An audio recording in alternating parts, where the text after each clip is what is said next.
الحمد للہ رب العالمین والصلاة والسلام علی سید المرسلین اما بعد فاعوذ باللہ من الشیطان الرجیم بسم اللہ الرحمن الرحیم صلاۃ والسلام علیک یا رسول اللہ وعلی آلک واصحابک یا حبیب اللہ صلاۃ والسلام علیک یا نبی اللہ وعلی آلک واصحابک یا نور اللہ۔ فرمان مصطفیٰ صلی اللہ علیہ وآلہ وسلم ہے کہ تم جہاں بھی ہو مجھ پر درود پاک پڑھا کرو، بے شک تمہارا درود مجھ تک پہنچتا ہے۔ اللہ تبارک و تعالی ہم سب کو کثرت سے درود و سلام پڑھنے کی توفیق عطا فرمائے، آمین۔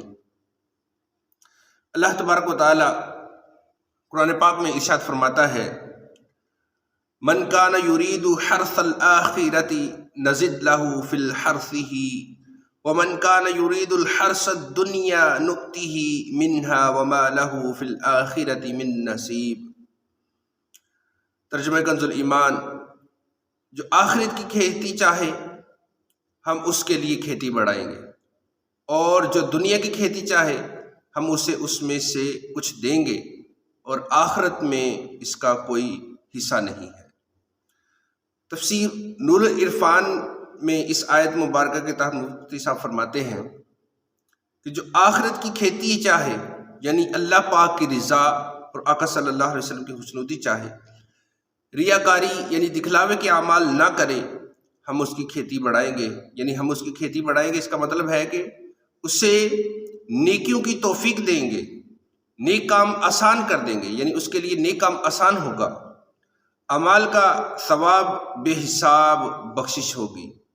اور جو دنیا کی کھیتی چاہے محض دنیا کے کمانے کے لیے نیکیاں کرے، یعنی اپنی واہ واہ کے لیے عالم بنے، اپنی واہ واہ کے لیے حاجی بنے، اور مال غنیمت پانے کے لیے غازی بنے، اور آخرت میں اس کا کچھ حصہ نہیں ہے، کیونکہ اس نے آخرت کے لیے عمل کیا ہی نہیں۔ تو معلوم ہوا کہ ریاکار ثواب سے محروم رہتا ہے، مگر اس کا شرعن عمل جو ہے وہ درست ہے، یعنی ریا کی نماز سے فرض تو ادا ہو جائے گا لیکن اسے اس کا ثواب نہ ملے گا، اس لیے فی الآخرۃ یعنی آخرت میں اس کا کوئی حصہ نہیں کی قید لگائی۔ یعنی فرمایا جو آخرت کی کھیتی چاہے، جس کی صرف نیت یہ ہے کہ میں اللہ کی رضا کے لیے عمل کر رہا ہوں، تو پھر اللہ تبارک و تعالیٰ اس کے لیے آسانیاں پیدا فرمائے گا۔ آسانیاں کیسے پیدا فرمائے گا کہ اسے نیک اعمال کرنے کی زیادہ توفیق ملے گی، اور پھر اس کے لیے نیکیاں کرنا آسان ہوگا، اور اللہ تبارک و تعالیٰ اعمال کا ثواب بے حساب اسے بخشیں گے۔ سبحان اللہ۔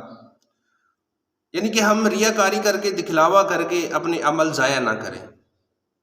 ہماری نیت یہ ہونی چاہیے کہ ہم صرف جو بھی عمل کریں اللہ کی رضا کے لیے کریں۔ تو مخلص اعمال جو ہیں، جو بندہ اخلاص کے ساتھ عمل کرتا ہے، پھر اللہ تبارک و تعالیٰ اسے مشہور بھی فرما دیتا ہے۔